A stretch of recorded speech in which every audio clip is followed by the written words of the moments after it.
Hey guys, good to see you. I think you were as much kind of surprised as I am that there's another live 2 in a row. But of course, I've been away for quite a long time, so I sort of feel like I need to make up for not being here. Nan Sullivan, that is all for you. That apparently you had to hear Timmy howling, so that was for you.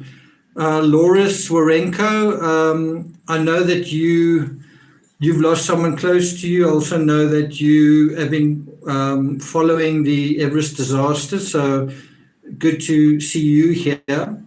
I know that you also know the details of the disaster quite well. Tatonka Peach, Timmy loves this because it makes this sort of sound, listen. And so he thinks it's sort of alive. Stephanie, good to see you here. Thanks for making it back from your brunch.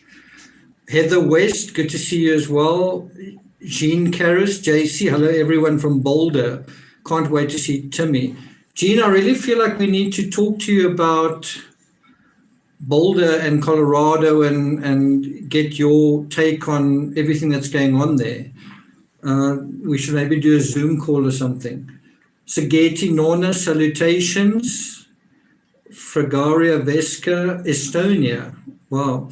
Fragaria, have you recently joined Patreon? Because I kind of got a strange name that was letters I couldn't quite decipher on the €1 thing, or €2, I can't remember.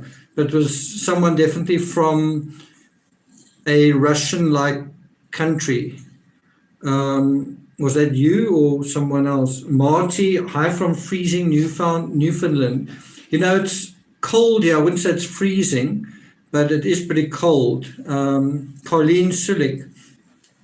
Hello, Nick and Timmy from North Texas. Sophie and Sailor say, we love Timmy. Okay, that's cool. Snorky Lou. Have just read Into Thin Air and The Climb in preparation to reading Everest. That's awesome.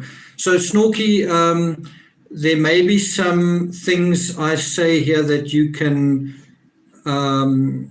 either reinforce, kind of fine tune. Maybe you can provide us with, and the people in chat with kind of additional details.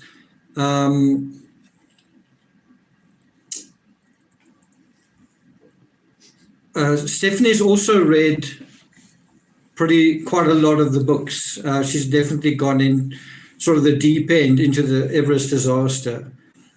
Corin Levi, this time you're on time, Corin. Hi from Geneva. Okay, so let's just get an idea of how many people know the subject matter. So if you know the basics or beyond the basics of the Everest disaster, put a 1.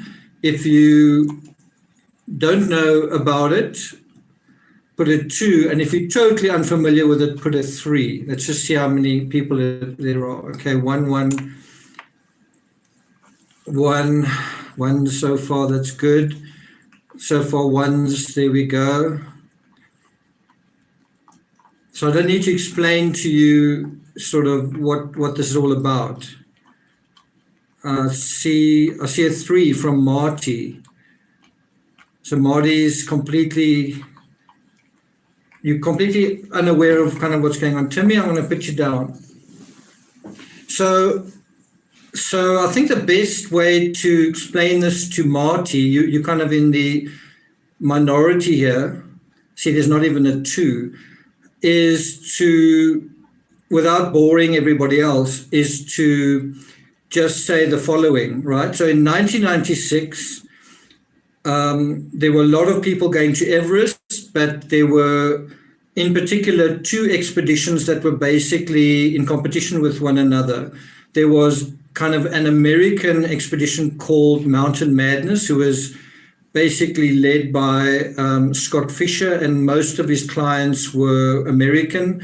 There was a head guide who was Russian, and it was on that particular expedition that Sandy Hill Pittman was the journalist, right? Then there was another expedition called Adventure Consultants, and that was run by was it a New Zealander called Rob Hall, and the people in that particular expedition were kind of from all over. There were some Americans, there's a Japanese lady, but they were quite a mixed group. There was Australians as well. If you go to my Twitter page, or you just go back to look at the title image of this picture, it's the Adventure Consultants group, the group that Rob Hall basically led up the mountain, that suffered the worst casualties. So in the front line of that title image, 4 people in that front line never came back down the mountain. And it's the guy on the far left, the guy kind of in the 2 men in the middle, and the woman on the far right from Japan, Yasuko Namba. So you kind of had quite a lot of casualties on Rob Hall's team, including the leader, Rob Hall. The point of this article is really to talk about the 2 journalists on both teams and almost compare them to one another, right? Compare, and what I really wanted to do in this live stream, but also generally, was actually get the magazine article from Outside Magazine. I don't know if it's still possible. I don't know if someone out there's got a copy, like literally a physical copy, and also get the article that Sandy Hill Pittman wrote in Vogue, and literally put them side by side and compare them. Which one was longer? Who wrote what, and so on. Because basically that is what it came down to. The whole thing on Mount Everest, the whole thing, this competition between these 2 teams, came down to the articles that these 2 journalists wrote. And so let's compare the articles, right? That's kind of what I wanted to do. And I don't have the physical copies in my hands, but I certainly do have fragments of the originals, which I found online. So John Krakauer wrote an article in Outside Magazine, and we're going to look at that. And I think they were published within a month of one another. I think the one came out in August, and the other one came out, anyway, they came out within quite a short space of time from each other. So that's the one thing I want to do, is match the 2 articles and just say, this is what all the fuss was about. This is possibly what why people lost their lives were because of these articles. Well, what was said in this article, what was said in that article. And one of the things you might want to look at is, imagine you are Scott Fisher reading Sandy Hill Pittman's article and thinking, was it worth it? Was it worth all of that effort, drama, and in the end it cost Scott Fisher his life to get this particular article? How often does this article mention Mountain Madness? How often does this article mention Scott Fisher? In other words, was it worth it, right? And then on the flip side, John Krakauer's article, which, bear in mind, kind of became a book. So if you haven't read the actual article, the original article, that long form article that John Krakauer wrote, but you read Into Thin Air, well, then you essentially kind of, swallowed it whole within that. Do you get what I'm saying? So that's really the gist of what we're talking about here, is the article the one journalist wrote and the article the other journalist wrote, but we're going to take it a little bit further than that. We're going to see how it worked, but within that fairly narrow dynamic. And we're going to talk about some general things like the hubris on the mountain and the pressure that's going on right now on Mount Everest. And the thing that I think is fascinating and is a little bit difficult to sort of navigate now and like this in a live stream is I'm a journalist. I don't really consider myself a journalist as much as I consider myself a writer, but and I want to kind of interrogate the statement of one journalist and the statement of another journalist. And the fact is, when I think it was actually Outside Magazine, when Outside Magazine published Krakauer's article online. Now, bear in mind, Outside hired Krakauer to do the job. When they published his article online, he kind of sued them, or he took legal action against them, right? So one's got to be really, really careful. On the other side, there've been articles written about Sandy Hill Pittman that have just disappeared online. A very good example is, I think it was published in Salon, Pitons Are Served.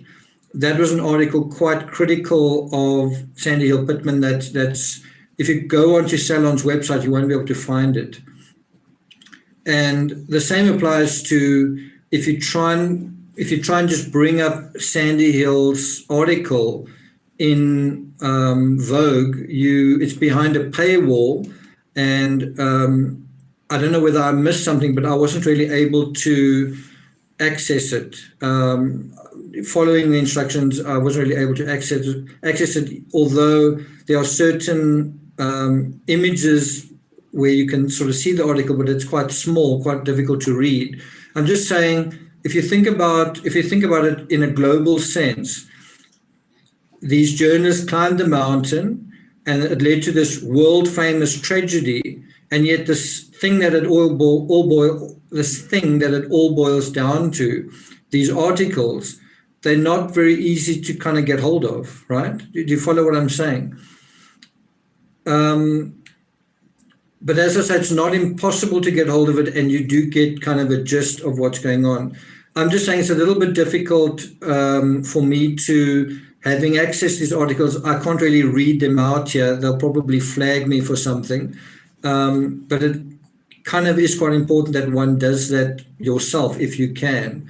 So you can do something like that. You can visit crimerocket2.com. And if you can't find it, I can direct you to where it is, but you can kind of see 3 articles compared. The article Krakauer wrote, the fragments of it, the article Pittman wrote, again, fragments of it, not the whole article, and then also an article that appeared in Vanity Fair. I'm just trying to remember the name. I think it's called The Real Story of Sandy Hill Pittman's, The Real Story of Sandy Hill Pittman, Everest Social Climber. And that was also published in August 1996.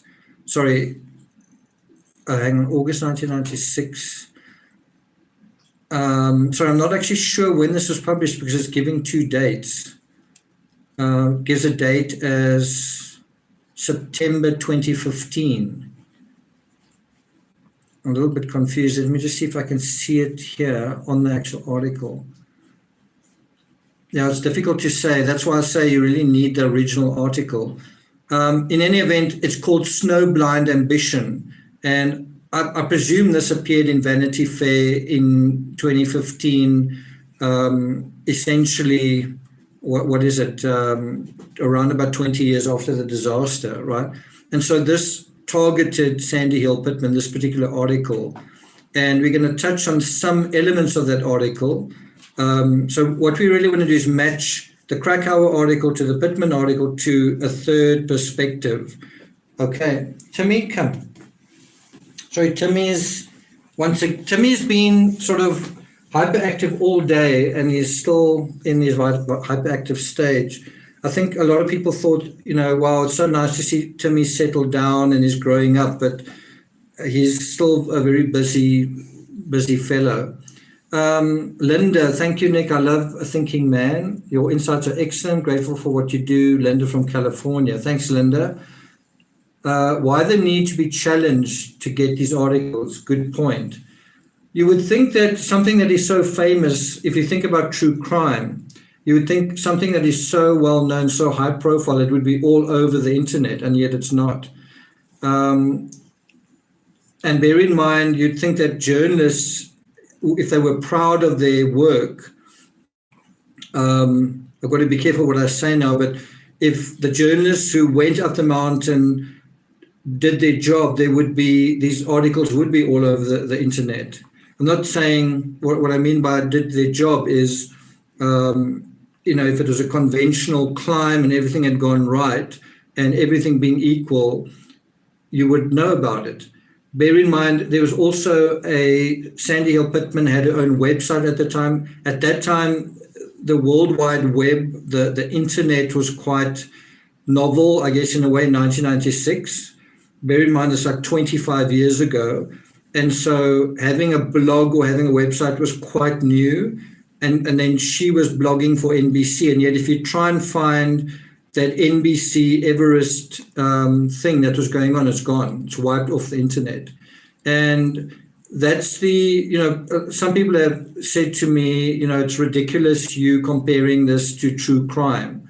It's ridiculous that you have this approach. And yet so many of the same things you come across in true crime apply. So things like information that disappears, contradictory statements, people who die, evidence, certain, in this case, it's not necessarily cell phone messages or something like that, but there was radioing at critical times. So you can look at those communication logs to what was going on. Certain time checks in terms of just context. At what point was a person at a certain point and what person was at another point. So this might be quite a surprise to even those of you who know the case really well. The story, right? This isn't a crime. If you climb Everest and the person next to you dies, you have no responsibility legally, I guess, to do anything about it. Everyone knows your life is in danger and their life is in danger. And the thing is, when you are in that situation, and certainly us at the bottom of the mountain looking at the whole circus, you're sort of wondering, well, do you deserve to come back from this and be treated as a hero? Do you deserve to come back from this and tell your own story or your version of your own story without anyone countering it? And Krakauer told an incredible story. It's one of the best books I've ever read. I was riveted. It was just a breathtaking account, a very hard, tragic, incredible story, brilliantly told. But I don't think he expected the Russian guide on the other team, who could barely speak English, to come back with a book himself. Now just think about that. The Russian guide who could barely speak English, that his own clients could understand him, had to go to the trouble to get someone to write a counter narrative to that. I think that's the last thing he expected, but the Russian climber felt that was necessary. But this is the part that I think a lot of you may not realize. If you just take this, the title of this live stream is Krakauer versus Pittman. So if you take that literally and you put them onto the mountain, you almost imagine the mountain as this giant diamond, and you turning it around under the light and looking at the certain facets and seeing where the one climber is on that giant diamond and where the other one is. And diamonds are sort of transparent, so you can kind of see directly through the terrain and you can see exactly what's going on, right? In other words, you demystify it. You take all the weather and the noise and the distracting information away, and you look at what is actually happening. Yes, Timmy, you look there, and then Timmy's yawning. So one thing that I think is really interesting is that Krakauer summits first. He's the first client to the top, and I think he's the first client to the bottom. In fact, I think he's really one of the first people who climbed that day who reached the bottom. I can't quite remember if Beaucrief got to the bottom before him. When I say bottom, I mean Camp 4. But he reached the bottom in record time. And guess who was at the end of that train, right? So you have a journalist at the top. Guess who was at the end of that train of climbers? or the other journalist. The other journalist was Sandy Hill Pittman. She was right at the back. When I say right at the back, I mean all the climbers behind her ran into trouble. Literally, they either lost their fingers. This is the Taiwanese climber, and then also, or died. And that's Doug Hansen, Scott Fisher, and so on. So she was the last climber to summit that survived. Everyone else, and sort of survived intact. Everybody else either lost fingers or toes or their nose or died. So John Krakauer was at the front of that queue, and Sandy Hill was at the back. And you can kind of interpret that in a weird way, that John Krakauer perhaps was, you could either say that he was pulling things in that direction, and the actual climbers, in other words, the clients, were in the middle. And so the teams were stretched out in that direction. Bear in mind, both teams merged on summer day, and they were also stretched out in the other direction. So you literally have a journalist here and a journalist there. This is going up. You have a journalist here and a journalist there, and you have the team kind of in the middle being kind of pulled the one way and the other. Can you climb faster? Well, there's someone at the back we've got to wait for, right? I'm just saying that's one way of kind of interpreting it.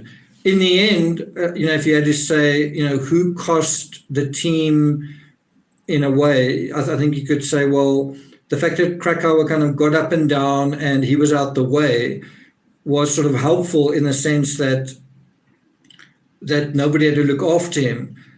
Whereas you can't say that about Pittman. Pittman was very, very slow, and she required kind of an intervention. She required dexamethasone, something like that, to revive her. And it's quite interesting how she talks about getting this injection and how the other people talk about it. It's kind of like a joke, and it's whatever from the one side, and from the other side, it's quite different. That she was struggling and she had to get this to kind of revive her. There's another quote from her. I can't quite remember where she said it, but she said something about that she thought that she was hallucinating, and that she thought that she was in a coffee house or a tea house, and then she would see someone and then be ordering tea from that person, or she thought she was ordering tea from that person. Meanwhile, she was on Everest, and the person, I don't know whether the person that was available, the waiter that I suppose was Beaucrief, I don't know, that she was kind of like, oh, can I have a cup of tea? Because I think that is what he gave her ultimately. But if you think about what she's saying and how it sort of minimizes what's going on and what is actually going on, I think that is the word, she minimizes it. Meanwhile, what's happening is people are risking their lives to help her. Other people are losing their lives because of what's going on. Heather West, you're always very consistent. Thank you very much. I appreciate it. Stephanie also says thank you. Tamara, what did Tamara say? So Horse Klein paid £45,000 per person. Do you know how much the people from the other group had to pay? Now, that's quite a good question. I don't really know what it is in pounds, but I do know that Sandy Hill Pittman paid the most. She paid $65,000. And I know that she was married at one time to a multimillionaire, so she was very wealthy. She was like a millionaire socialite.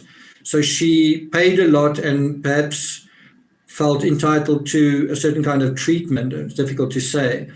Snorky Lou says Pittman used up a huge amount of oxygen, but you can also imagine the client paying the most is going to feel they deserve not special treatment, but they're going to deserve a certain level of care and maybe special treatment.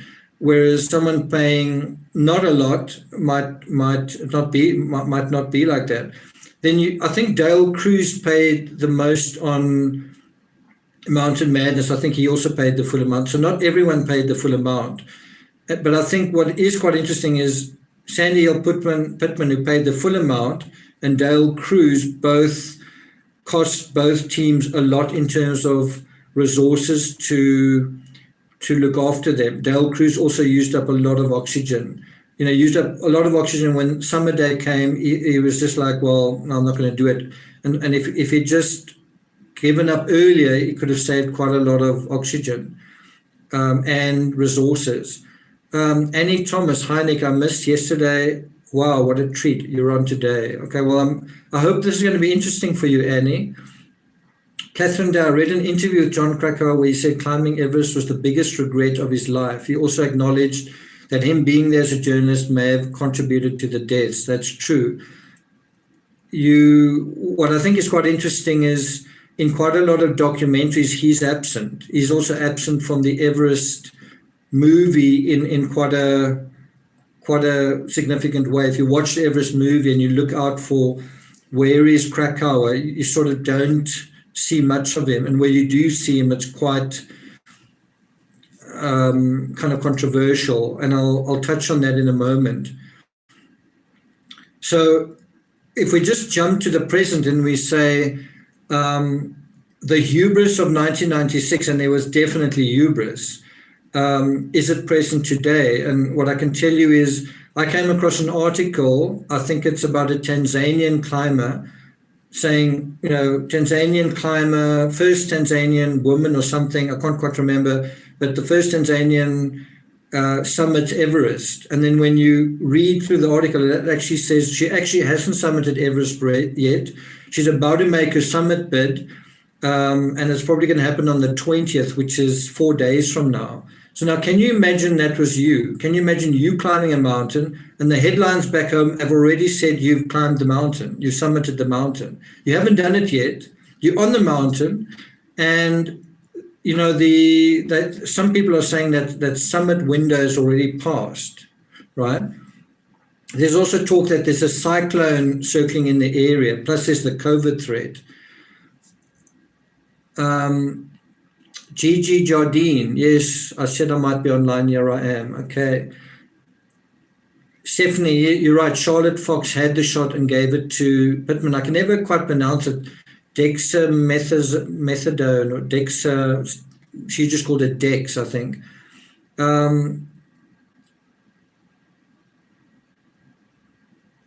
Interesting, okay.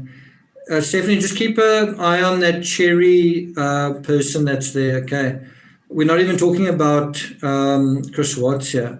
Dexamethasone, okay, that's it. So that is what Charlotte Fox gave Sandy Hill Pittman on the way down. And just bear in mind, she was the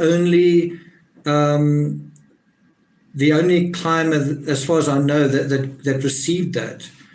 Which you could say, doesn't that mean that Sandy Hill Pittman was possibly the weakest climber that survived, that didn't die and that sort of made it?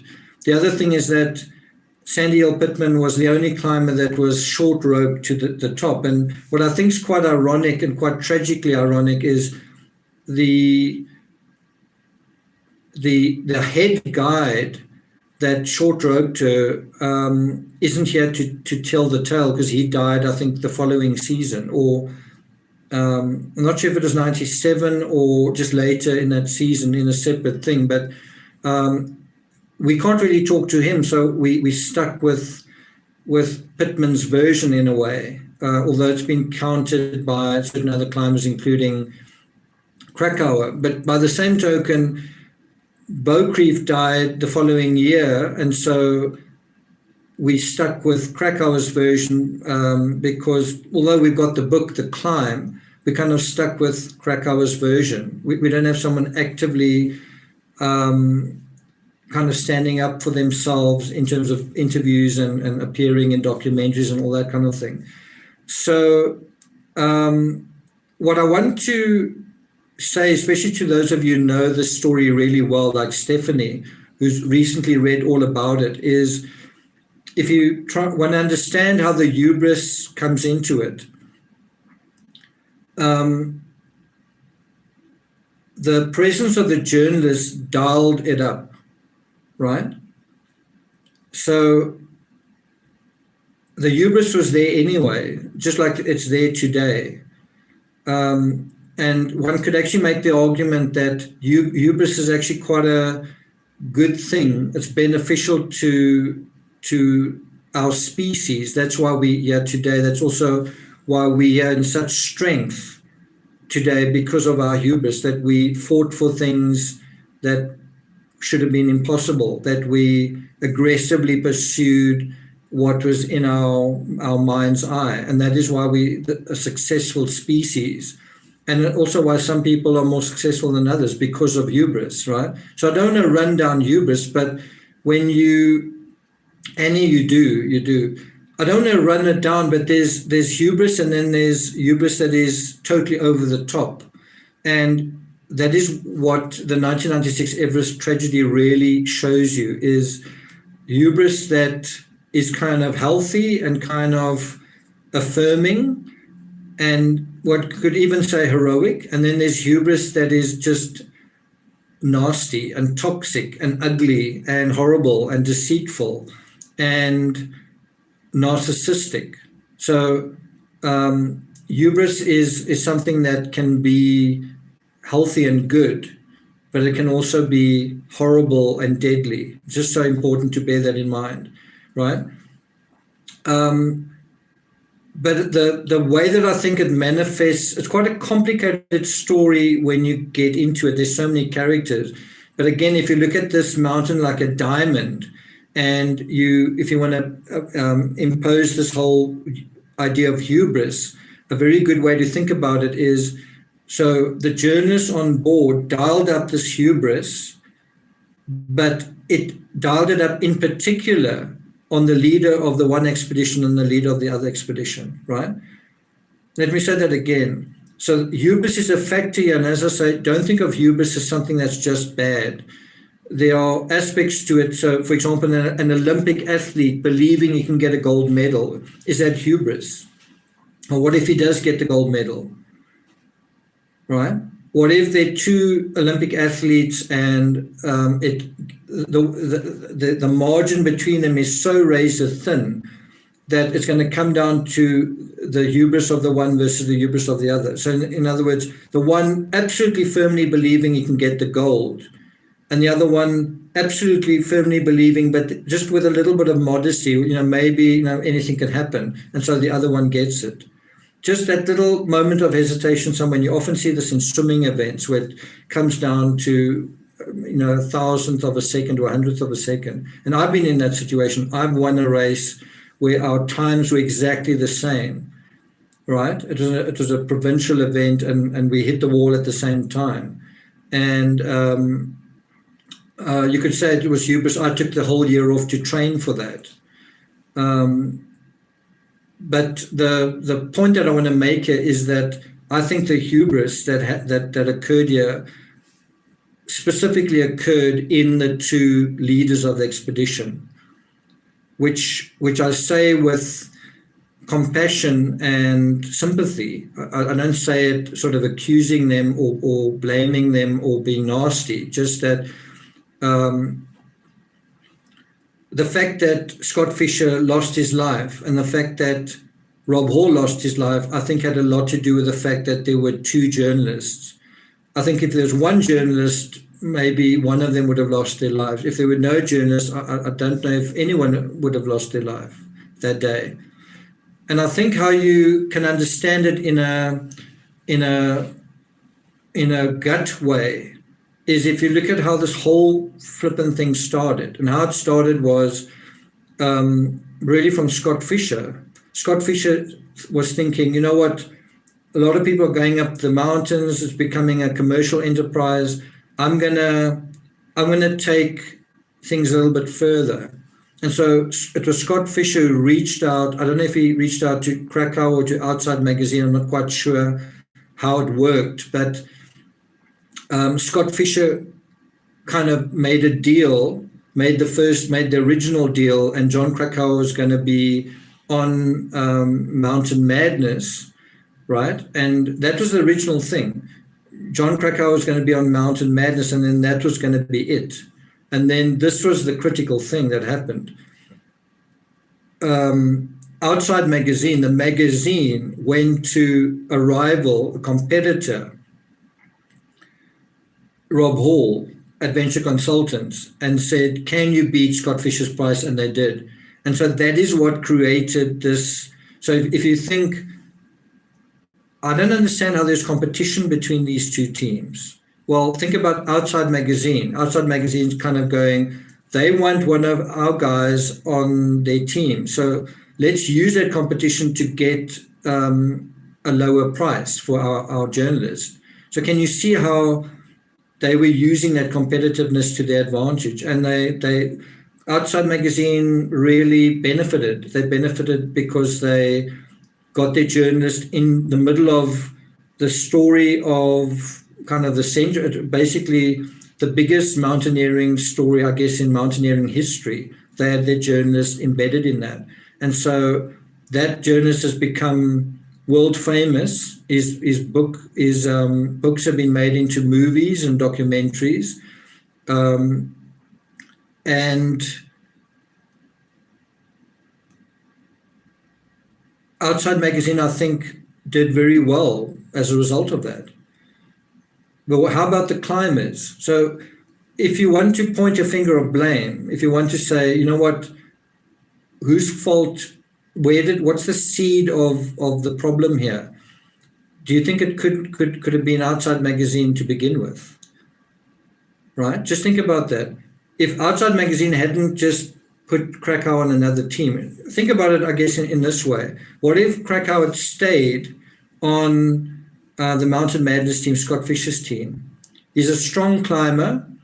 And what if it had just happened like that? John Krakauer stayed on Scott Fisher's team, and all of that difficulty they had with Sandy Hill Pittman, short roping. So bear in mind when they short rope, you lose that guide. That guide is now stuck with one client the whole time. So he's now out of the picture. So if you put Pittman back into that team, you release Lobsang Jangbu, which means the ropes at the summit could have been fixed with, I think, Pemba, right? So in other words, everything would have been speeded up, just in terms of that team. And probably Sandy Hill, I don't know, it's difficult to say, possibly Sandy Hill Pittman wouldn't have been there that year.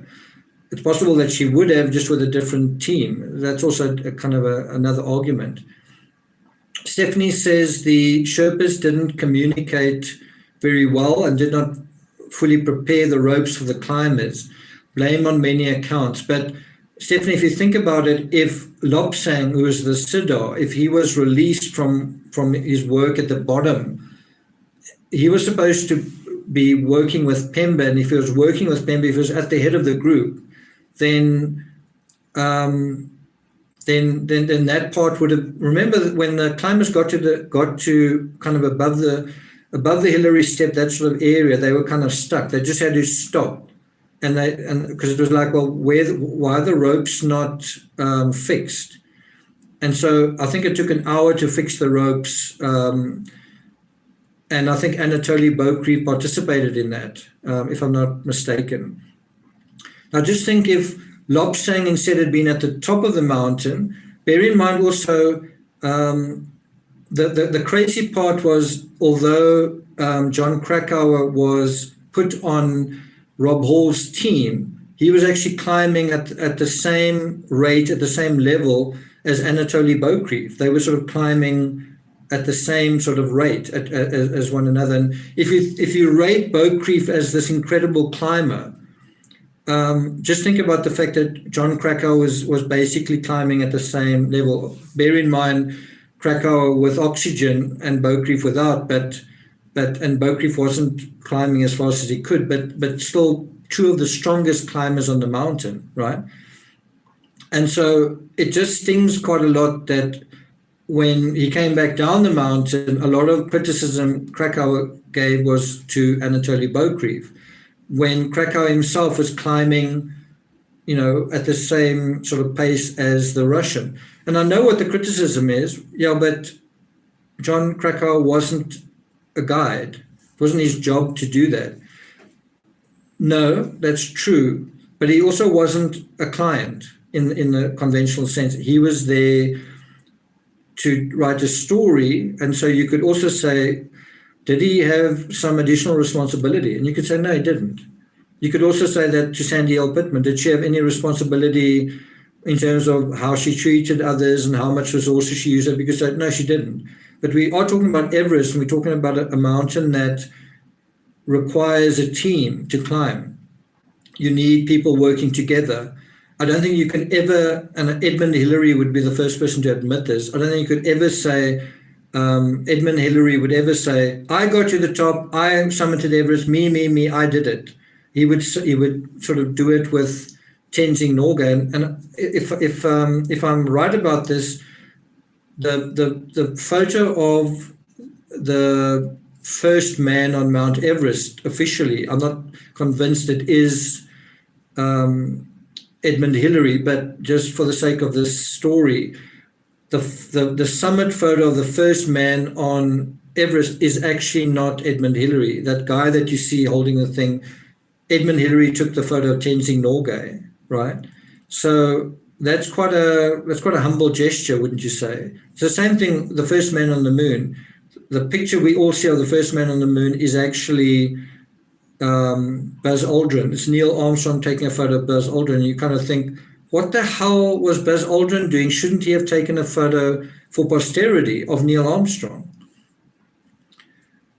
But you have the same thing kind of thing on Mount Everest, but I don't think anyone has made that mistake on Everest since then, where I'll take a photo of you on Mount Everest, but don't worry about taking one of me. Do you think that's ever happened since Edmund Hillary climbed it? I doubt it. And that is hubris. The opposite of hubris is being realistic, being modest, being down to earth, being almost like an introvert. Just, I don't really care what, the fact that I've done it, I guess, is perhaps just being authentic, just saying, I know I've done it and that's enough for me. The other side of it is, seeing a picture of someone behind a mask, it's you, but anyone else seeing it, they just see this colorful suit and a mask with a lot of them, and you don't actually see their faces. So in a way, it's a bit of a joke. This year, I think hubris, I'm really surprised that the death toll isn't higher, and I hope it doesn't go any higher than it already is. Right now, it's 2 people, but like this Tanzanian, I get the feeling there are a lot of people that still want to go up the mountain, and that window may actually have closed, and they need to perhaps go back down. And so 2021, you've got Corona that's been a factor, and there's a cyclone that's whirling in the area. And I hope that the casualties this year, I hope that is it. But the season's definitely not over. It's the 16th. And this is the time where you need to decide to cut your losses and leave, or stick it out and risk your life. And I seem to remember Bruce Herod, who climbed with the South Africans, summited on the 20th of April. Sorry, the 20th of May. That's 4 days from now, 25 years ago. He eventually summited at 5 o'clock in the afternoon and died on the Hillary step. So it's going to be interesting to see what happens this year, because this has been an unusual year. I just want to go through some of the other things that I've prepared here. I didn't really want to read through a lot of my research here, but I'm a little bit nervous of being flagged by the writers themselves, saying you this or that or that. And so I'm a little bit nervous to do that. So one of the notes that I've made is that when Krakauer summited, he kind of asked permission. Can't quite remember if it was from Neil Beidelman or Scott Fisher, but he basically descended in front of everybody. So he summited and then he went down ahead of everyone else. And there were people on his way down that were in distress, such as Scott Fisher. You could, I think, conceivably ask yourself Scott Fisher and Rob Hall, you could conceivably ask yourself, the lead journalist on his way down, couldn't he have, by being a journalist, asked some of the people on the way down how they were doing? And because he's very aware of the information, the times and everything, couldn't he have provided some of that information quite clearly to say, this isn't a good idea, being the great climber that he was? You might say, well, it wasn't his responsibility, it was Rob Hall's responsibility. But ultimately, Krakauer went down ahead of everyone, and one of the people he encountered was Beck Weathers, right? He encounters Beck Weathers on the way down, and Beck Weathers really needs to go down. He's been sitting there all day. And so Beck Weathers could have gone down with John Krakauer. It would have probably been a bit of a bummer for Krakauer, who was speedily going down. But Beck Weathers certainly could have taken advantage of that, because what ultimately happened was he didn't go down with these guys, and he ended up joining a big group that were highly compromised, that included Sandy Hill Pittman, Charlotte Fox, Lean Gamelgard, Tim Madsen, this big group that were compromised. And because it was this big group that were compromised, you added to that group Beck Weathers, who didn't need to be added to that group, and also there was also Yasuka Number. And if you took Beck Weathers out of that whole equation, he just wasn't there, then maybe they wouldn't have left Yasuka Number by herself. They would have maybe felt we've just got enough resources for her, right? Something that I think is probably fair to mention, although it's, I think, a little bit sad to mention, is Yasuka Number would have been the oldest Japanese woman, I think, at the time to summit. But she was struggling on the way up. I think she was 47 years old or something. She was not really that old, but she was struggling on the Hillary step. And I think it could have been Krakauer who said, he was on his way down. He was at the top of the Hillary step, feeling just incredibly frustrated by these slow climbers, and just couldn't wait to just get through that bottleneck.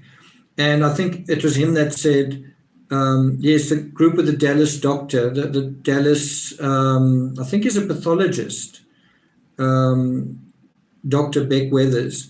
And Beck Weathers fell out of the whole thing because he'd had surgery on his eyes, or I don't know if it was cataracts or some kind of retinal surgery, but his eyes were not functioning very well at those extremely low temperatures. And so he was essentially snowblind. And you'd kind of think that a doctor would be able to diagnose himself or pre-diagnose himself, but maybe not.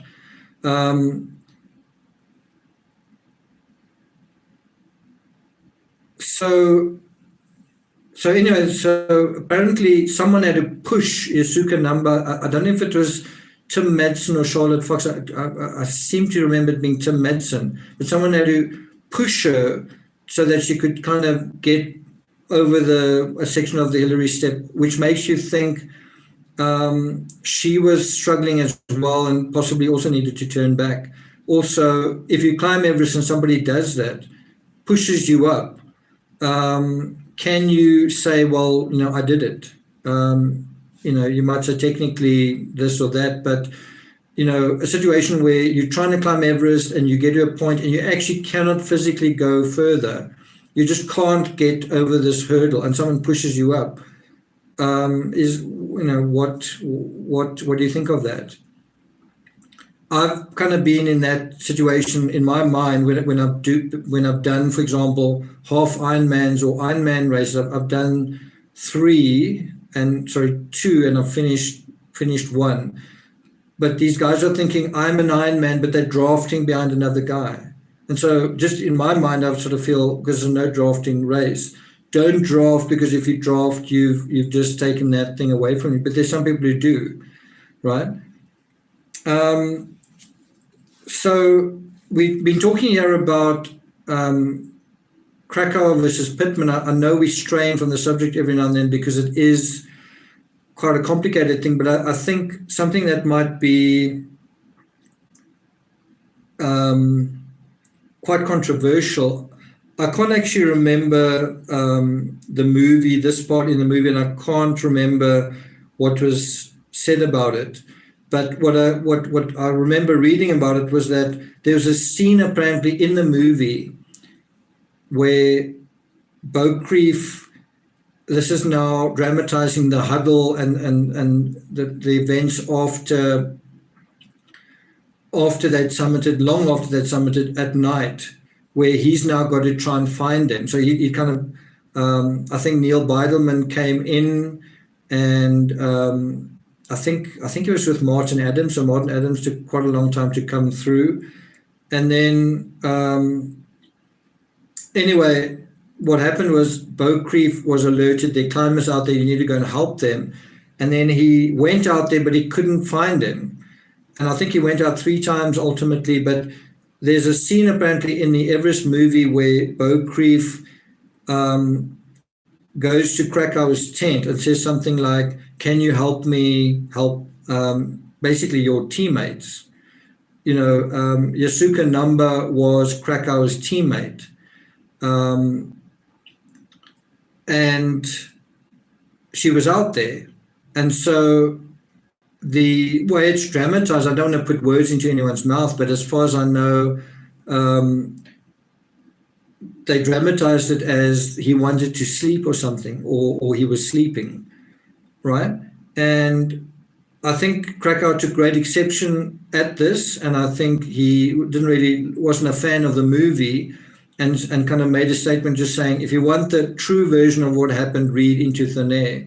But what is interesting with Everest, and I had my reservations watching it, was I was quite amazed by how accurate it was and how much of it, given the complexity of the story, how much of it kind of made sense and I think was true. And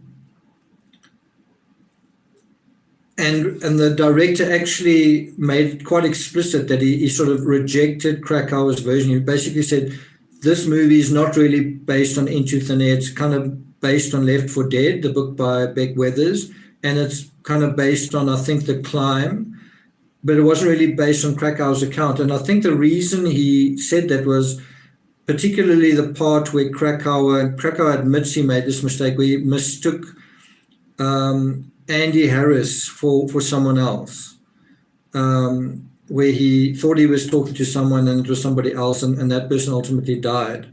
And that is a bit odd, in terms of that. But let me come back to the whole thing about Pittman versus Krakauer. Did you know that Pittman went to Everest with a book deal? Did you know that? Did you know that Sandy L. Pittman in 1996 went to Mount Everest and she already had a book contract, right? That wasn't the case with John Krakauer. John Krakauer went there with a magazine kind of deal, right? And as Stephanie says, she never wrote a book. I think that speaks volumes. Sandy L. Pittman never wrote a book, even though she was a journalist, although actually she did write a book, or she did print a book. I think it was a book, I'm not quite sure of the title here. If I could go through my research, I could find it for you, but I think it's something about something summits or something. But it's photographs of some of the mountains she's climbed, but she never wrote a book about Everest. And if you look at the number of books that are out there, there's After the Wind, Lukashishka, there is Ken, can't quite remember, he's a South African, but a guy called Ken, I think, wrote a book. Can't even think of the name. Is it 1996 or something? That's another book. And then there's Into Thin Air, there's The Climb. I think Lean Gamelgard wrote a book as well. But there are quite a few books that are out there. And then the one journalist writes a book, but the other one doesn't. Why not? And I'm just going to say, and I'm not going to say the rest of your avatar. you say you've just received The Climb, can't wait to read it. They're very different books. The one book is slick and it's visceral and it's powerfully written and it's compelling and it's one of the best books you'll ever read, and it's polished, and it's one of the parts that I remember so well from Into the Climb is where he talks about the wind blowing so hard that it sounded like a pilot goosing the lever of a Boeing, and I thought that's quite a that's the description from a wordsmith kind of thing. Whereas The Climb is quite down to earth and it's quite simple, and yet it's this incredible story. It's factual, and it's because of the hard as nails character of Anatoly Bokrev, this Russian, because of his no nonsense attitude, like you need to do the work, you need to acclimatize, you need to move, you need to, you get the sense of not the hero, but a professional, a master sharing what needs to happen. And that is what the Everest disaster narrative needed, was someone who knows how to climb mountains, even without oxygen, telling his story. I also think it needed, and sorry if I say this, but I also think it needed someone like me, who never even went to Everest, who doesn't have a horse in the race, who wasn't part of any of the expeditions, but who nevertheless knows a little about climbing. I have climbed Kilimanjaro. I have been a journalist on, where you are a journalist on a group, and there's other journalists as well, and what that dynamic, what happens as a result of that. So I think it has needed a neutral perspective, and that's what I've tried to bring as well. I'm a little bit surprised, and I think Lisa, someone that I know on Patreon, said that Rob Hall is a huge hero in New Zealand, and I don't quite see it that way. I see it as I wish he had left his client, and maybe that wasn't heroic, but that was what he needed to do.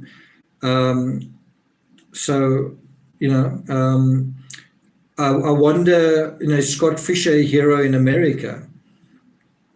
I know he's very well loved. Scott Fisher's been very, very well loved, but do they see him as a hero? Because I don't know, doing something, does that automatically confer hero status? I'm not saying what he did wasn't, a great sacrifice, but was it necessary? Which is the flip side to all of this, which is where you say, on the one hand, you say, you should have helped that climber. And on the other hand, you say, you shouldn't have helped that climber. It's quite a weird, mind-bending kind of thing. Michelle Grant, hi guys, I've never been on this channel before, just came across it, and it seems quite interesting. Well, Michelle, I hope it is interesting, and I hope we're going to keep your attention. So that's the other thing, just to emphasize, is Pittman never wrote a book, and I'm sure she would have loved to have written a book, and then she just never did. But she did write an article. So I'm not going to just touch briefly on some of what was written. I'm going to juxtapose now what I promised to do. I'm first going to go to Vanity Fair, and I'm quoting from, and you can actually find this article online if you just Google it. And it's interesting that this article is available. It's called Snowblind Ambition, Vanity Fair, and it is from September 22nd, 2015. Although it says from the archives, August 1996, so I'm a little bit confused. And it's written by Janet Conant, quite an unusual name.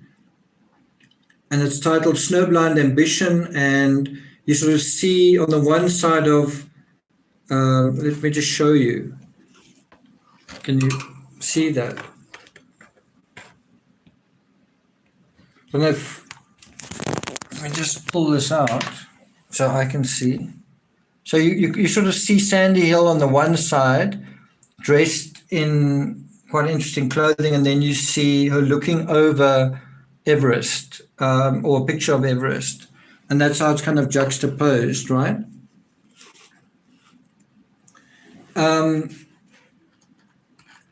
And what it talks about here, which is definitely quite interesting, I mean, I'm not going to go through everything here, but it talks about Pittman being very tired when she summited, and that observers from another team say she had to be short roped by a Sherpa on the way up, which is basically someone else has got a rope tied around their waist, tied to you, and they kind of pulling you up, right? And that's not something I think she kind of acknowledged.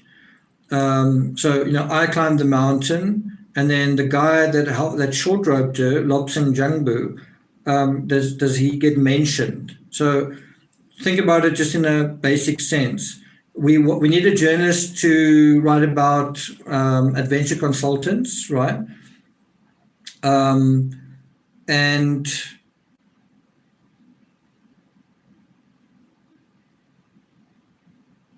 am I right with that? Isn't it? It's Mountain Madness, right? I keep getting confused on this. Sorry, I think Sandy Hill was with Mountain Madness. And so we need a journalist to sing our praise of this expedition. And then you have a Sherpa taking it to the top, which is in a way quite a nice gesture from the expedition. We're going to make sure you get to the summit of the mountain. Then when the article is written, does the article acknowledge that? A Sherpa really helped me. In fact, he did that and that and that. And in the end, is he actually mentioned? And what if he's not? Then it becomes, no, well, I climbed the mountain. And so what happened to the whole thing about promoting the expedition company? So it says she was the last client, this is from Vanity Fair, quote, she was the last client in a group to reach the summit with Fisher following as rear guide. She didn't have time to do more than snap a few pictures. No one remembers if she had a chance to bury a cross necklace, which she had custom made by jeweler Barry Kisselstein Cord for that purpose. So ostensibly she took this cross up, and nobody knows if she did actually bury it there. If she wrote a book, we'd probably know.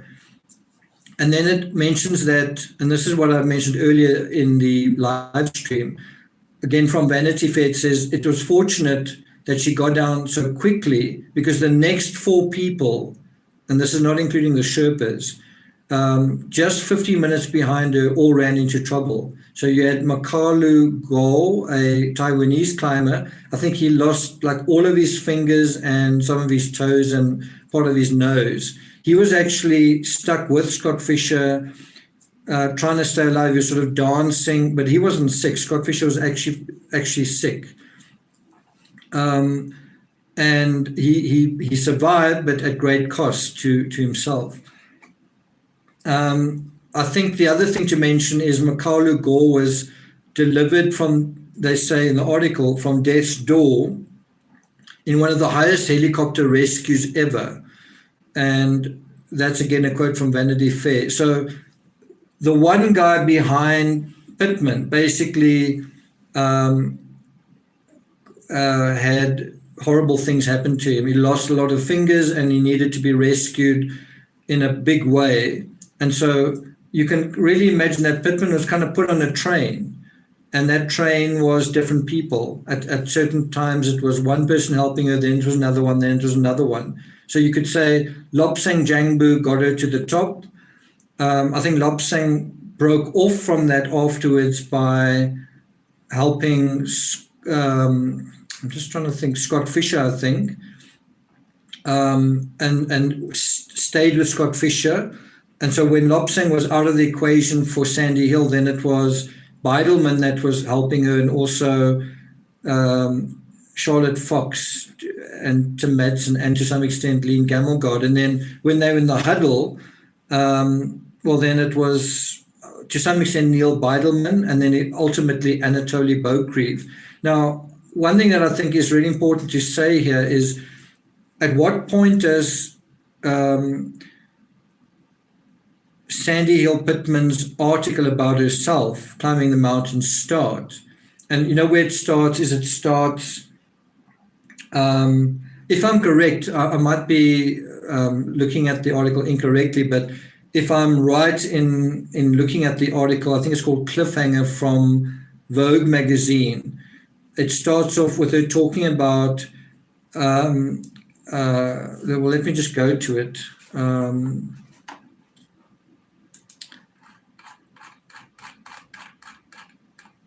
So she talks about she's on Beaucrief's arm, and I think Tim Madsen is there, but she's basically she opens up her story close to Camp 4. She opens up the story. She's summited and come back down, and then Anatoly gives her, I think, some is it chocolate or Anatoly's? She drinks hot chocolate from Anatoly's thermos, right? So that's kind of how she opens up her own account.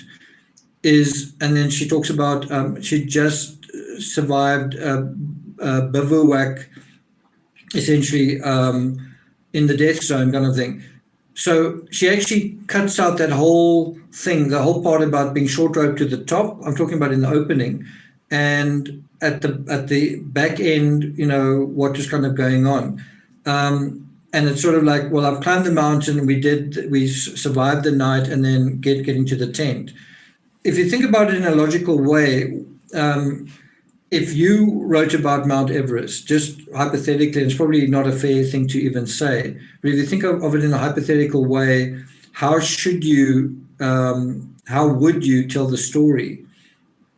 Now, I think you can tell it kind of in two ways. I think it depends what kind of storyteller you are, but I wrote a long form article about my climb of Kilimanjaro, and you can write it day 1, day 2, day 3, day 4, which these days is quite tedious, and it's chronological, but it's maybe a bit tedious. The other way you can write it is you start off with the most visceral, compelling part of your story, meaning, so look at Krakauer. Krakauer starts his story at the perfect place, which is moments before they summit the highest mountain. And that kicks off into thin air, right?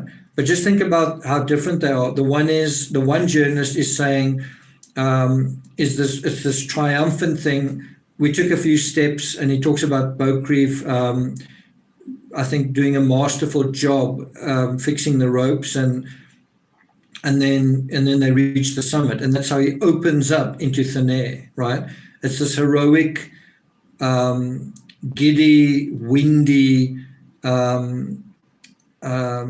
powerful opening, whereas Sandy Hill Pittman's is, well, she's back down the mountain and she's now just about to get into a tent, but she's climbed the highest mountain in the world. But did she really? I mean, she did, but she had quite a lot of help, and quite a lot of horrible things happened. I'm just saying it's quite interesting to look at it. And what I think you can say without, you don't really need to read the articles. I do recommend that you do. But what I think is quite interesting is how first person both articles are. It's, I did this, I was thinking about that. It's the central character in John Krakauer's magazine account is John Krakauer. And there's a tiny little moment where he passes the other people and also the guide, but it's really all about him. And it's an incredible story, but it's not really so much about the climbing companies. It's really about the central climb, and then he comes off the mountain, kind of the hero. And then people, some people are not happy with that account as well. With Pittman, also you have this. It's kind of a little bit more lighthearted, and you can tell that Sandy Hill Pittman is someone from a privileged background because of the vocabulary she uses. Also, what's quite interesting in her article is there's quite a short amount dealing with Everest, and then it sort of jumps right out of Everest and it sort of talks about her backstory. So she takes herself completely off the mountain. In her scoop, her expose about Mount Everest, there's that little piece about being stuck next to Camp 4, and then she gets into the tent, and then it's about all the glamour surrounding the journey to get there. She takes herself, I think she goes to, I graduated from college, and I had a desk job and all that kind of thing. But it's taking the story totally off the mountain, which I'm sure suits her story in this case, if that makes sense. Like I said, I would really like to read long excerpts out of this, but I just think that would be quite dangerous. I don't know what you think, Stephanie.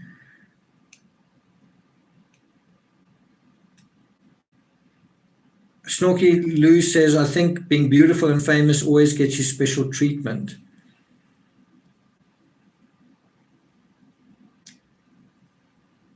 I wonder what a computer reenacted animation would show. That's quite an interesting point. If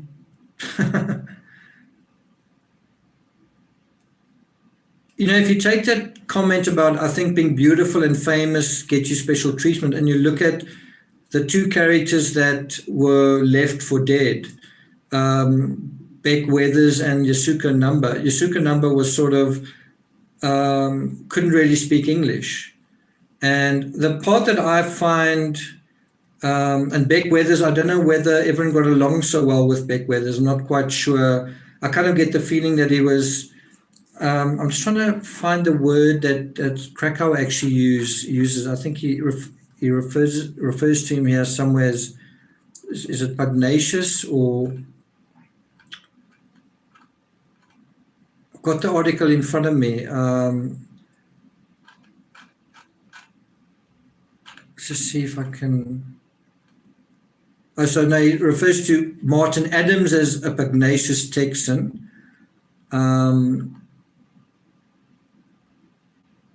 What is quite interesting from maybe just a voyeuristic perspective is Krakauer's description of Sandy Pittman in his article. I don't know whether Pittman ever describes Krakauer, but I'll read a short little section from Krakauer's article. Stephanie, here goes. He talks about 15 minutes after leaving the summit, he reaches the top of the Hillary Step, and he says he encounters this group of climbers that are stuck there. And then he says his descent came to a halt. He goes on to say he waited for the crowd to pass, and that's where I think he encountered Andy Harris, the other guide, or thought he encountered him. And Andy said to him, John, I don't seem to be getting enough air. So just bear in mind, you have other climbers reaching out to John Krakauer and saying, I'm in distress, can you help me? And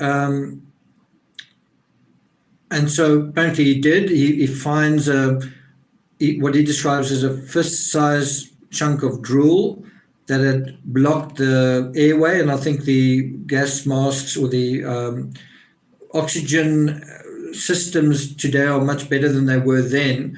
And he says he chipped it off, and then he helped Andy.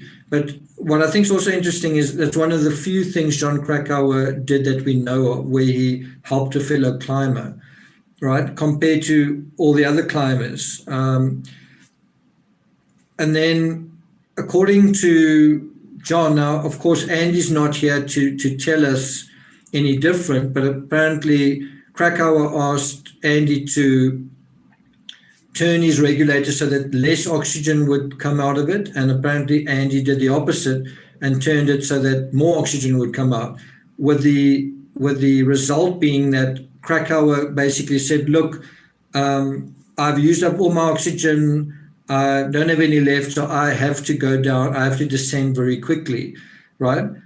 Again, you can't confirm that, but maybe that did happen. But there's no one else that we can talk to ask about that. But that in the end makes his story exactly the same as Beaucrief, in the sense that he descended very quickly because he didn't feel like he lacked oxygen. But if all the climbers had that attitude, if all the climbers on the mountain had that attitude, I don't have much oxygen, so I'm going down on my own. I'm gonna It's going to be what do you call it? Not all or nothing, but it's all going to come down to me. I'm going to put myself not ahead of everyone else, but in his case, I think literally did. He literally went ahead of everyone else. But can you imagine if the people around Pittman said the same thing? Sorry, I've got to go down. I don't really have much oxygen. Or what about someone who has literally run out of oxygen?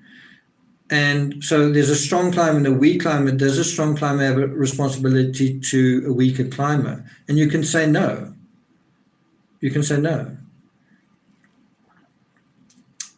But then what happens when you at camp 4 and you've rested and you are sleeping or something, and your teammate is literally just outside your tent, not just outside, but not far from your tent, and you've rested more than anybody else on your team, and can you go and help a client that is out there? Now your life's not so much in peril. You've eaten, you've had your oxygen. Now what, right? It's taking responsibility for oneself. So then he talks about he mistakenly opened the valve, and suddenly he said it was like he had a sedative that he when the oxygen failed, it was like suffering from a sedative. But I think everyone on that mountain must have experienced similar things. I think, didn't everyone's oxygen run out at a certain point? Yvonne Phillips, hi there. Sorry, I'm tardy today. Have a previous engagement, so I can't stay long. Yvonne, good to see you here. Annie Thomas reminds me of the Titanic. No, for sure. So this is the part that I kind of want to highlight. Is in his article he writes, I fuzzily remember Sandy Pittman climbing past as I waited, followed by Charlotte Fox and then Lobsang Jangbu. So at this point, sorry, it's a little bit bright, isn't it? At this point, Krakauer is summited and Sandy Pittman is at the Hillary step and Lobsang Jangbu is all the way down there, kind of at the bottom. And then Yasuku materialized next, according to him, but she couldn't navigate the next section. And then he talks about he watched helplessly for 15 minutes. So he's just watching as these climbers are trying to get up. And he's on a kind of a beeline route. He goes from A to B and back, whereas the other climbers need climbers around them to help, right? He talks about already at this point, Yasuka's too exhausted to manage what she was doing. And then Tim Madsen pushes her to the top. Then he says, Rob Hall, and this is the part that I think is so important in this particular narrative, is where the writer, the guy who would take so much benefit out of this, passes the guide who would suffer the ultimate loss. He would lose his life. His pregnant wife would lose her husband, and that whole narrative where they talk to one another on the mountain is really tragic. It's also amazing how Jan speaks about what a privilege it was, because not everybody gets that opportunity. So you might be stuck back home. Yvonne Phillips, thank you very much. You might be stuck back home and your partner is climbing, your father is climbing, your brother is climbing, and then they die on the mountain. Well, you have no way to talk to them. It's a bit like coronavirus. And so one of the rare instances where someone was able to talk to their partner was Jan and Rob Hall's wife. And she basically, she's pregnant. It's dramatized incredibly powerfully in the movie Everest. It's really quite something. Thanks Thank you, Yvonne. Thanks for thanking her, Stephanie. But now is the moment where Krakauer passes Rob Hall, and he says, this is what Krakauer says, that he disguises his rising panic and thanks him for getting him to the top of Everest. It's difficult to read that without mixed feelings. I mean, did Rob Hall get him to the top of Everest, or did he get himself off ahead of everybody else? But, you know, maybe he just was grateful that Rob Hall had given him this opportunity, again, with the backstory that the opportunity actually started with Scott Fischer. Does he talk about Scott Fischer, passing Scott Fischer? I'll try and see if I can find that. But he says, these were Rob Hall's last words to him. He said, it's turned out to be a good expedition, but he said, it was obvious Hall was profoundly disappointed that 5 of his 8 clients had given up. And so the expedition that Krakauer was on suffered the most dropouts, right? So you had Frank Fischbeck fell out, Beck Weathers fell out, Lucas Shishka fell out, Dr. Stuart Hutchinson fell out, and John Task. They all fell out. And then you had Krakauer climbing, and of the remaining climbers, quite a few of them died, those that didn't fall out, right? The other part that I think is very hard to read is where the climbers actually voted. Rob Hall wanted to get Hansen to the summit, and it cost them both their lives. That's true. But where they were at the bottom of the mountain, and they kind of voted what to do about Beck Weathers. And I think the fact that Beck Weathers survived, you know, so you've got climbers deciding, should we help our fellow climber or not? They're just over there. Should we like get out of our tent and walk there, and should we maybe help them? And then they, amongst themselves, vote on it, and they vote not to help them, right? And then you could say, no, that's a good decision. You know, you guys know what you're talking about. And then this guy that they voted to leave to die actually survives on his own, which shows you that he was strong enough to be helped. It's quite an indictment. That definitely is quite an indictment. That I think is pretty embarrassing, an embarrassing scenario. But you can see in this encounter between Rob Hall and John Krakauer that Rob Hall is quite stung. He feels like Scott Fischer's outclimbed him in terms of the expedition contest. Scott Fischer's outclimbed him. So Scott Fischer would win that part of the contest, but Rob Hall would win the part where the story would get told afterwards. You know, Scott Fischer had Pittman to tell his story, and she kind of didn't, and she never wrote a book. Whereas, you know, Krakauer probably did a lot for Mountain Madness, Adventure Consultants. John Krakauer probably did a lot to publicize this company.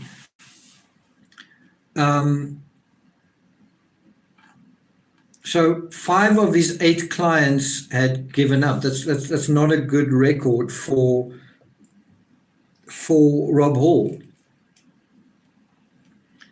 You do sort of wonder, just in a second guessing way, which is probably not fair, shouldn't Rob Hall and Scott Fischer have chosen younger climbers or more experienced climbers? You know, if they were going to promote themselves, shouldn't you choose climbers that are going to climb and not fall into distress, because so many did?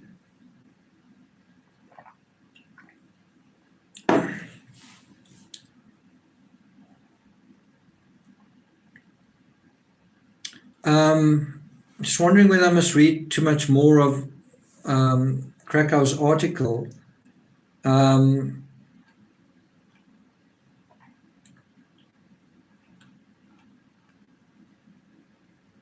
talks about the South Summit, talks about there's no oxygen there. I'm not going to really go into that.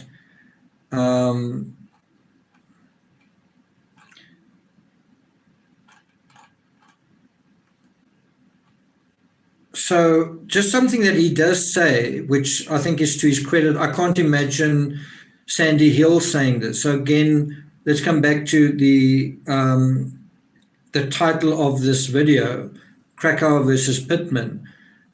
He says something like, the ease with which I abdicated responsibility. The fact that he says that, I can't imagine Sandy Hill ever saying. Maybe she would, I just can't imagine her saying it. Kirsty McKenzie, good to see you here. What did you say? I think like diving, you should have proof of a series of high altitude climbs.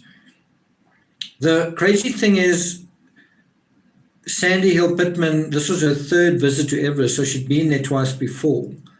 And some of these clients were pretty experienced. Doug Hansen, I think, had also been there twice before. So if you want to make that argument that you should have gotten experienced climbers, that is definitely a fact that some of them were pretty experienced. So Stephanie says she hasn't said it to this day. So what Krakauer kind of says here is he's talking about Andy Harris, the guide, was kind of struggling. He was perhaps suffering from some kind of delusions or just not functioning properly. And he was struggling to figure out the oxygen. And at the time that he was doing that, Krakauer was sorting out his own. So Krakauer was basically found a fresh bottle, sorted himself out, but then the guide was like kind of asking for his help, like, can you find me a fresh bottle? And he couldn't figure out that the guide said, well, none of these bottles have got oxygen in them. And Krakauer kind of shrugged it off and then went back down. And he says, my utter failure, this is a quote, he says, my utter failure to consider that Andy might have been in serious trouble was a lapse that's likely to haunt me for the rest of my life. So that is to his credit, he acknowledges that. He acknowledges that he was perhaps quite selfish at that point, right? And so I definitely give chops to Krakauer for that and for for kind of acknowledging that. Loris, thank you very much. Loris from Canada. I give him kudos for that. But then what happened after that, I definitely don't give him kudos, where he's either sleeping in the tent or back at Camp 4, and he doesn't seem to ever leave the tent. And bear in mind, Beck Weathers is his teammate. Beck Weathers would later be in a tent, I think Scott Fisher's tent, and both sides of the tent had been blown out, screaming for help. He's right there now. So bear in mind, there's a point where Beck Weathers was far away. No, we're not going to help him. He's too far from life. He's not going to make it. It's pointless us doing this. Then the next thing, Beck Weathers stumbles into camp, but they still don't help him. So they kind of abandon him. Is it 2 times or 3 times or even more? So there's the Beck Weathers himself getting himself into trouble on the way up. But then when the climbers pass him on the way down, it's hard to say whether it was Beck being stubborn or the other climbers not being helpful enough to say, look, come with us, we'll look after you. But then that continued after that point onwards. Snorky writes, when John wrote how seeing dead climber the second time had much less effect was a segue to how things unfolded, how easy some have abdicated themselves from moral responsibility.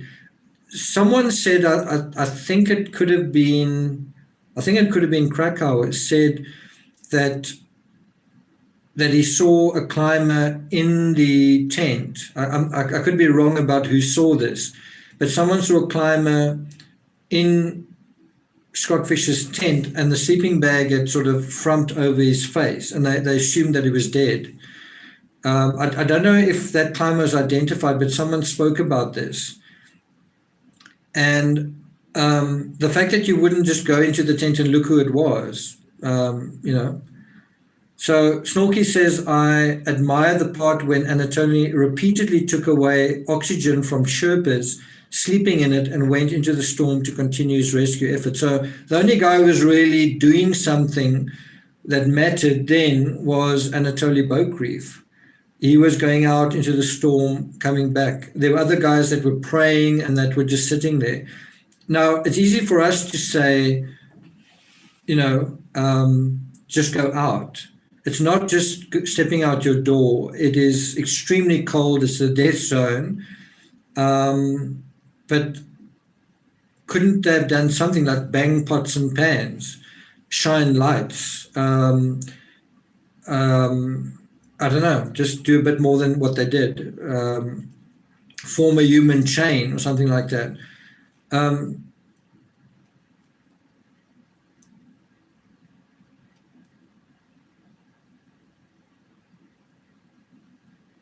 So the other part is, I'm just trying to see where he talks about it.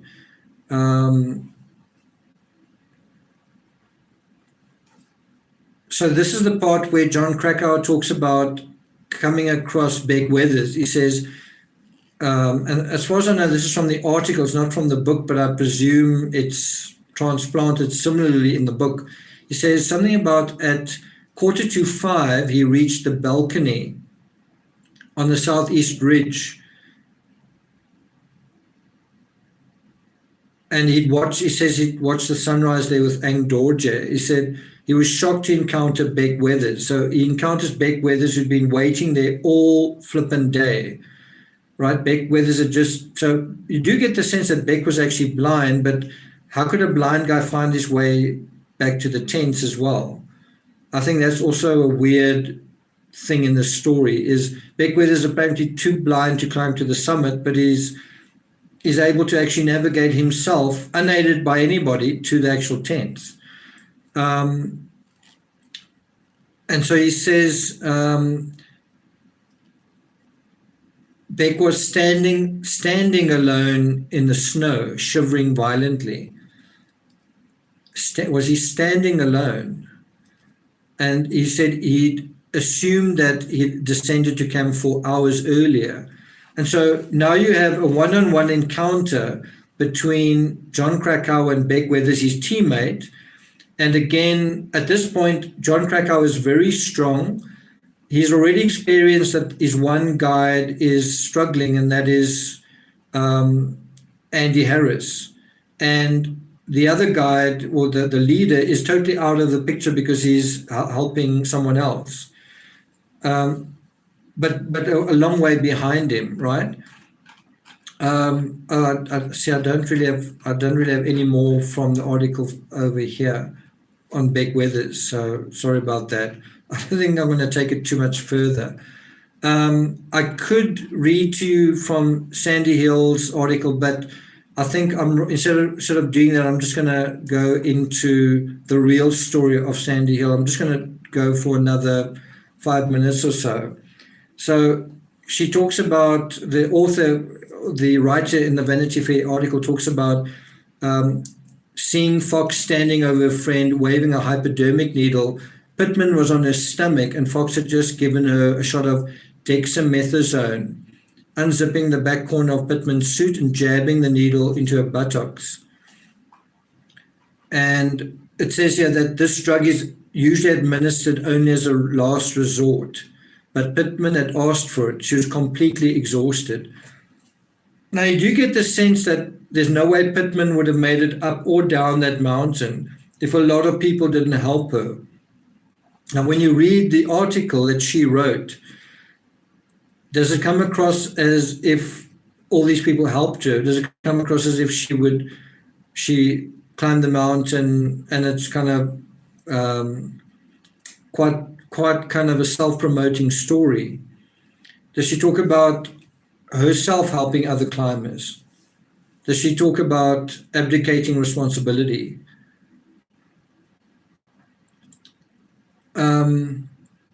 It's quite strange when you read Krakauer's account and you read Pittman's account, which is so hard to get hold of, but nevertheless reading it and getting a sense of the levity in Sandy Hill's account, kind of like there's kind of humor in it and quite sophisticated language, and it's definitely directed to a particular, probably non-mountain climbing audience. But she sort of name drops and this and that and the next thing. I can see you making a drawing of her tracks on the snow, stops for trouble, all the people behind her. Okay.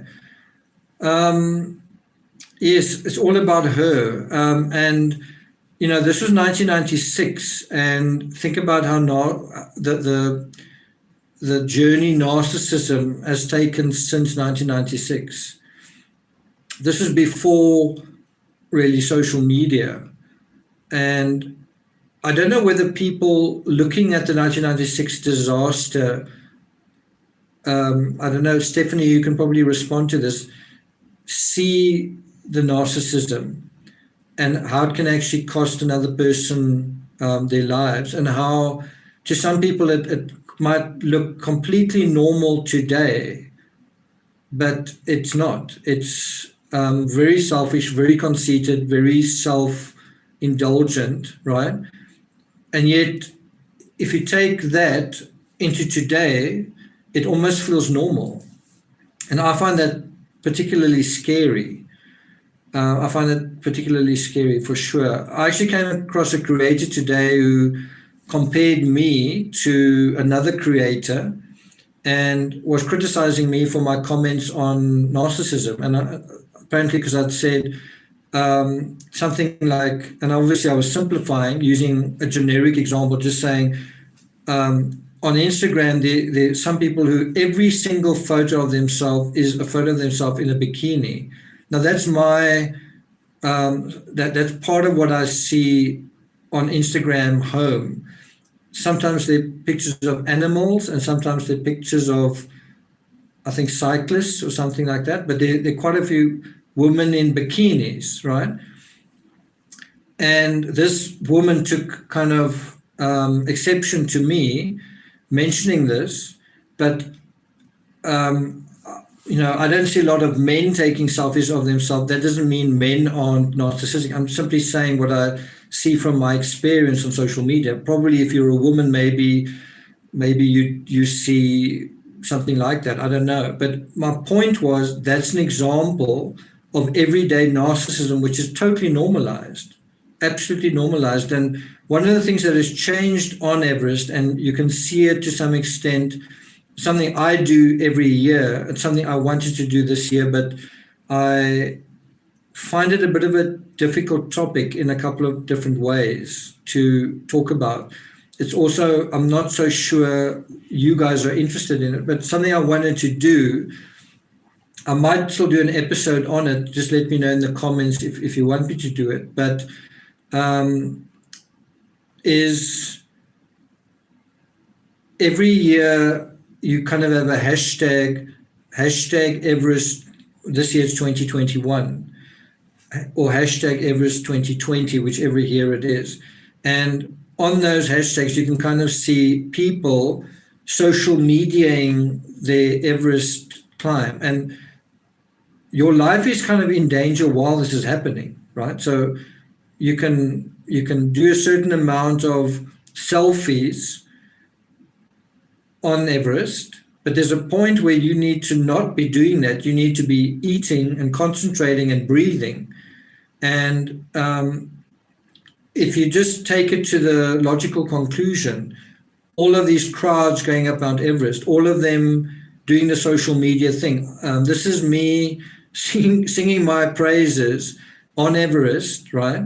Annie Thomas, you have to go. Okay, good to see you here. Thanks a lot. And Timmy, I don't know where he is. He's sleeping somewhere. But thanks for looking in, Timmy. Are we experiencing or recording for posterity?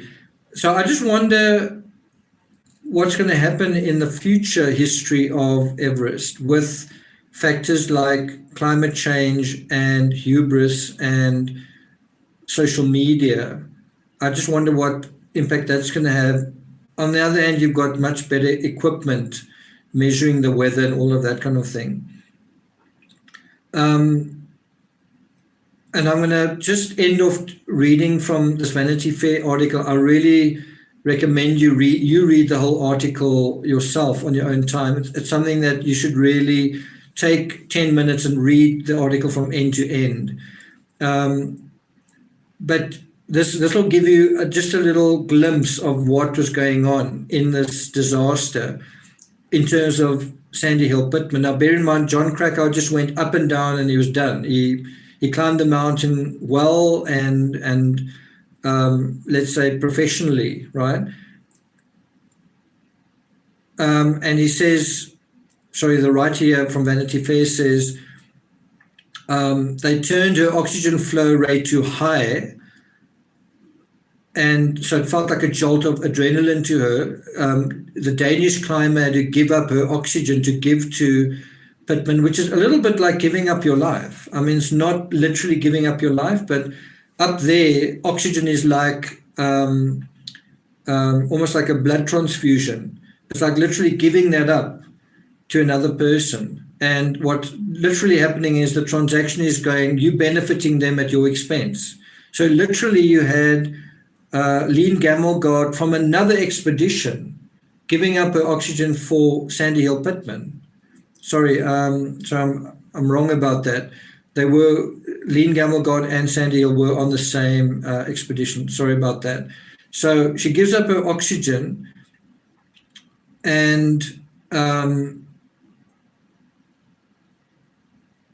someone said, I think it was Beidelman, said to do that was a judgment call. In other words, giving Gamelgard's oxygen to Pittman was a judgment call, not preferential treatment. But the fact that he had to say that, I think, says something. I don't know if you can say that Sandy Hill didn't get preferential treatment, and I don't know if you can say that she didn't want to get preferential treatment. I don't know what you guys think about that. If you read about how she's a millionaire, multimillionairess. Anyway, and then he said Sandy was in the biggest trouble at that point. So Beidelman is basically saying at this point in time, Sandy Hill Pittman was the climb in the biggest difficulty, right, this journalist. She kept wanting to rest, and Beidelman told her, you've got to get the F down. So I wish I could say it with emphasis and saying the expletive, but you know what happens with YouTube. He basically says, you've got to get the F down or you're going to die. And the word die is italicized with an exclamation mark. But that's the kind of language that probably was going on. I want to rest. You got to F and get down or you're going to die. And those literally were the stakes. Now, if you take that sentiment and then you look at how the article is written with levity and ease and grace, it's not quite how it panned out. And this is what I think aggravates so many people and aggravated so many people.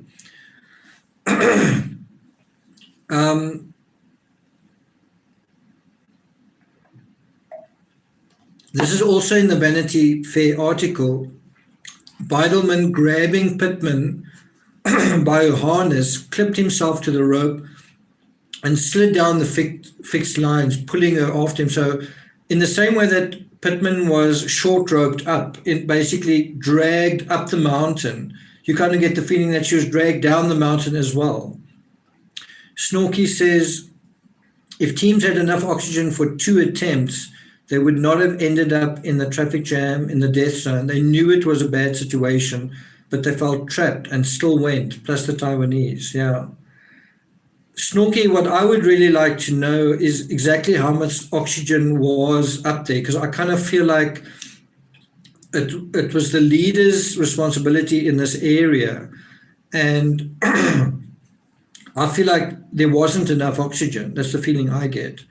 I kind of get the feeling that there weren't enough oxygen canisters up on the mountain. Beidelman also says we were on the edge, and if she'd been there alone, she wouldn't have made it. She was way out of it. Sandy had used her full physical and mental resources to attain the summit. So I'm not going to take it further than that. There are other things to mention, such as Scott Fisher telling his Sherpa to go down right in the beginning, and then the Sherpa not obeying his order, and this causing all sorts of problems as well. If the Sherpa had gone down when he was instructed, this would have saved a lot of energy and probably would have saved that Sherpa's life. That was, let's just see who it was. Nagawang Topshare.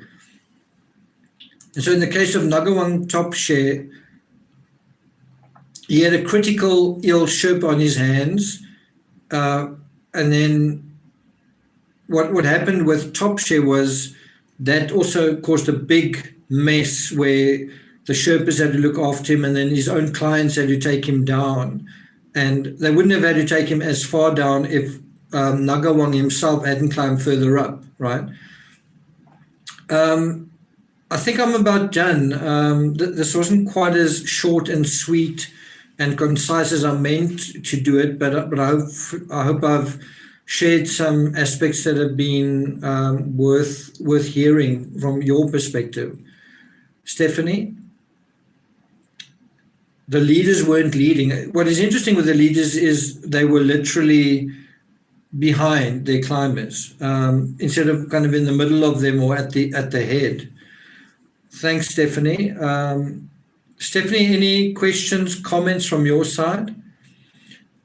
Just to let you guys know, thank you very much for those who are new subscribers. I do see the numbers are jumping up again. So if you're a new subscriber, welcome. If you haven't subscribed to the channel, please do. And if you're interested in the 1996 Everest expedition and you've read some of the books, try and read Everest. It's definitely a different angle. One of the people who's read it that's on here is Stephanie. And I think she gave it quite a good review. Laura says it was excellent. Thank you. So thank you for that.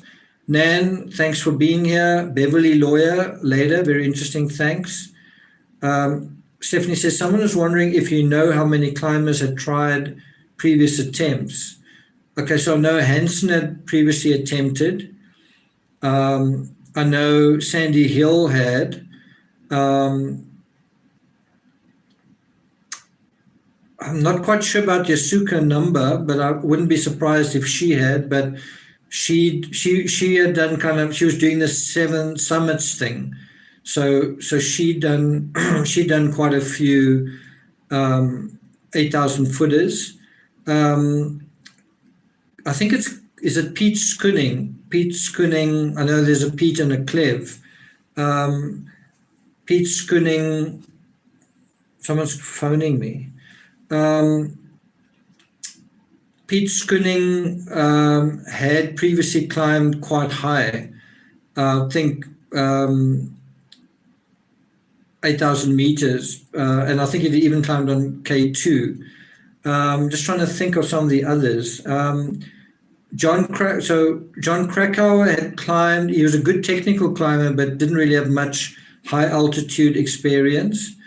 In terms of the guides, I think you guys know that, Rob Hall and his wife had climbed Everest quite a few times. I can't quite remember what the number was, but it was something like 3 times or something. Anatoly Bokreef had also climbed it a couple of times. Scott Fisher had also climbed Everest, I think once or twice or 3 times, and he'd also climbed K2. And I think one of them came to the rescue of the other on K2, which is quite interesting. I think it was Rob Hall rescued Scott Fisher on K2, something like that. Always worth a listen. Thanks, Nick. Did Beck Weathers attempt before? That's quite a good question. That's definitely quite a good question. I seem to remember that he had some climbing experience because his wife didn't want him to climb because she was tired of him always being away climbing. So I think something about that he didn't actually tell his wife he was going. We didn't ask for her permission. So I think he did. He did have some experience. One thing I would, just a personal, sharing something personal, I would actually I would actually like to climb Mount Aconcagua.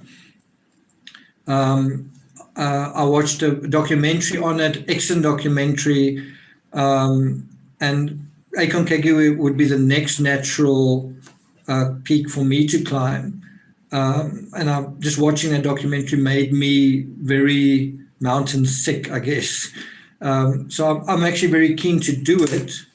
And if I do, Aconcagua will be the next mountain I climb. But just to let you know, the highest mountain I've climbed is about 6 kilometers high, about just under 6,000 meters. That's Kilimanjaro. And a lot of the climbers who climbed that mountain in the documentary also climb Kilimanjaro. So it is the logical step.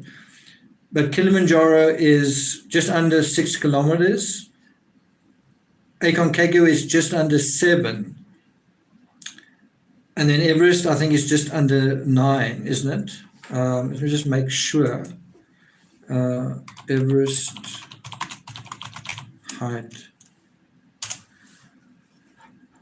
Everest is 8,849 meters, so it's on the 9 kilometer side. So you're jumping 2 kilometers from the top of Aconcagua. And I know how high Kilimanjaro was. Kilimanjaro is about twice as high as the highest mountain in South Africa. So it's quite big jumps you take. And then the jump from Aconcagua at 7,000 meters, I think you would naturally want to climb to 8,000 meters and then Everest. And I wouldn't mind climbing Aconcagua and then climbing a mountain called, I think it's called Cho Oyu or something like that. It's apparently a relatively easy 8,000 meter climb, but for one thing at a time. Snorky Lou, Nick, please don't climb. I'm sure there are other less dangerous ways to challenge yourself. I might not do it. For me, there's a romance of climbing, and then there's the misery of climbing. But what I thought the landscape around Aconcagua was quite incredible. What particularly stood out to me, Stephanie, I don't know if you and Loris, whether you agree with this. Timmy is wanting me to, come back to his world. Hey, Timmy. Hey, Timmy. So one of the things that stood out to me in the Aconcagua documentary was the climber that I won't say quit, but that stopped, where the guide said, "This is your summit."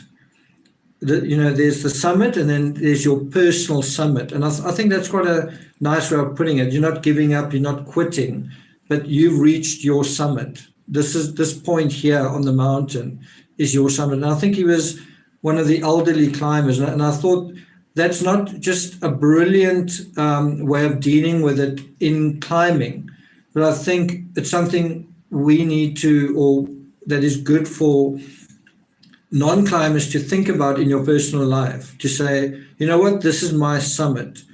This is my threshold in this particular situation. This is my summit, and I think it's quite important to, in your own life, to let yourself save face on certain things, because he did say to them, this part is going to be really hard for all of you. And it's important to suffer to a point, but not to overextend yourself, and to know, what, beyond this is foolishness. Beyond this is hubris, unhealthy hubris. And that's so important for all of us to kind of figure out, in no matter where we are and what we're doing in our lives, to say, this is your summit. It might be how much money you earning or comfortable earning, how much you're overextending yourself in your work, how much you are pushing yourself just in any endeavor. And so recognize that this is my summit, thinking about that and knowing that, and not being too caught up in everybody else's summit or the actual summit, right? Timmy, can you be still for just one more minute? Okay, guys, thank you for being here. I'm glad I was able to end on a positive note, because some of the stuff can be quite sad and quite dispiriting. But just think about that idea of a personal summit with someone like Sandy Hill Pittman. If you don't recognize your personal summit, what it can do to other people, what it can require of other people, what cost it can have to other people, right? Yellowstone is on my bucket list. Okay. Know your own limits. Exactly. Okay. Thanks a lot, guys. Thank you to you guys who've contributed. Thank you to you guys who've read my books. Bear in mind, there are 3 books on Everest. There's a book on K2. There's also a book I wrote on Uli Steck, the Swiss machine, based on one-on-one interviews. So check those out. I do want to write a book on the Sherpas. I thought I was going to write it this year. I really did. But maybe sometime in the future. I would really like to write another book based on me actually climbing somewhere. So we'll see if that happens. Thanks, guys. Thanks again, Timmy. Timmy's going to try and say bye-bye. Timmy, bye-bye. Timmy, know your own limits. Know your own limits. Timmy, know your own limits. I think he knows them. Okay, guys, have a good rest of your weekend, and I'll see you guys next time.